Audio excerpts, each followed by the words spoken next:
धर्मो रक्षति रक्षिता यतो धर्मस्ततो जय।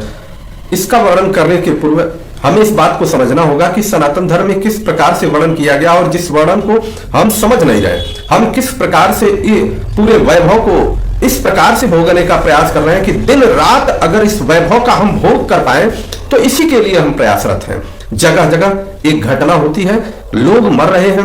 किस प्रकार से मर रहे हैं पता चला है, एक एक परिवार के 8-8, 10-10 लोग एक साथ मर रहे हैं। इसका वर्णन थोड़ा सा हम जरूर करेंगे। जय हिंद साथियों, मैं आपका साथी रघुवंश, संयोजक विश्व का सबसे लंबा तिरंगा समिति। मित्रों, आज एक पेपर में एक ऐसा समाचार निकला है जिसको देख करके, और ऐसा नहीं है कि वो पहली बार निकला है, इसके पहले भी इस तरह की घटनाएं होती रही हैं, देख करके हम पूरी तरह से आश्चर्यचकित हैं कि इस प्रकार के, जहां पर जिस धरती पर प्रभु श्री रामचंद्र जी का वास होता हो, जिस जगह पर हमारे श्री नारायण और भगवान भोलेनाथ वास करते हैं, वहां पर क्यों इस प्रकार की घटनाएं हो रही हैं कि एक ट्रैक्टर टाली जब पलटता है तो 25 से 27 लोग मर गए।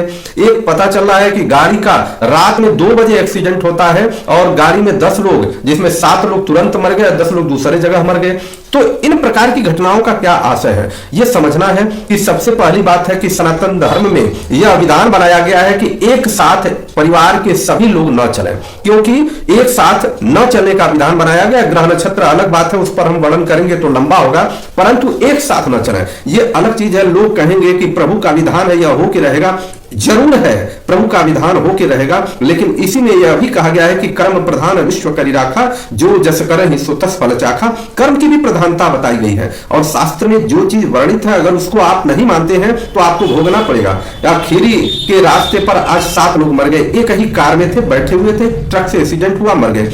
रात्रि का जो वर्णन है कि रात्र निशाचर, रात भर लोग चल रहे हैं, जितने रास्ते बने हुए हैं सुपर स्पीड में चल रहे हैं, स्पीड की कोई सीमा नहीं। रात में 10 से 11 बजे के बाद सोने का विधान हो जाना चाहिए वर्तमान समय में, अभी पहले तो और भी पहले की बात है, परंतु रात में इसके बाद भी रातों रात जिनके पास धन वैभव हो रहा है, गाड़ियां इत्यादि हैं, तो वो चल रहे हैं रात में, और ऐसी घटनाएं हो रही है क्योंकि नींद इत्यादि आ ही जाएगी। दूसरा, वह किस प्रकार से धर्म का पालन नहीं कर रहे हैं। एक साथ माता पिता भाई बहन पत्नी, इतना आनंद और इतना भोग के लिए वो अपने जीवन को लेकर के चल रहे हैं। सभी लोग एक साथ चलेंगे, फला जगह खूब आनंद करेंगे। यह एक साथ चलने का विधान भी रोका गया है सनातन में, और यह हमारे लिए बहुत दुर्भाग्य की बात है कि समाज में इस प्रकार की घटनाएं हो रही हैं। श्री नारायण की स्तुति किए बिना अगर हम किसी भी कार्य को प्रारंभ करते हैं तो उस कार्य में बाधा ही होगी। श्री नारायण हमारे लिए सबसे प्रमुख है, या श्री नारायण जैसे बहुत तात्विक रूप से देवी देवता हैं जिनको स्मरण करेंगे तो हम कभी भी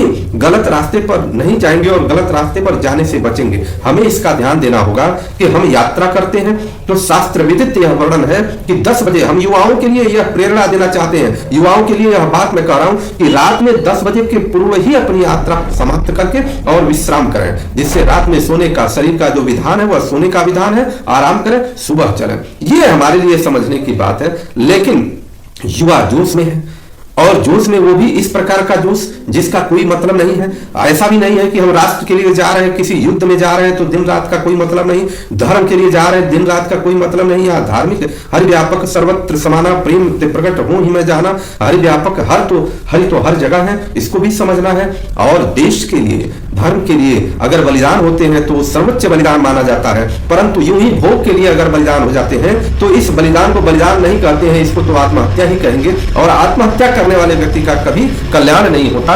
इसलिए युवाओं को मैं सतर्क करना चाहता हूं कि युवा कितना भी वैभवशाली हो, जोश में हो, परंतु जोश में होश न खोए और होश के साथ एक साथ अपने परिवार के साथ न चलें। दूसरी बात है कि उन युवाओं के लिए कि जिनके पास वैभव है, रात्रि विश्राम का विधान करें, ईश्वर की साधना करें, ईश्वर से शरणागत रहें, दिखावे का शरणागत नहीं कि हम यात्रा करने कहीं चले गए, दर्शन करने कहीं चले गए और खूब अपना मौज मस्ती कर रहे, सेल्फी रहे, इसको शरणागत नहीं कहते।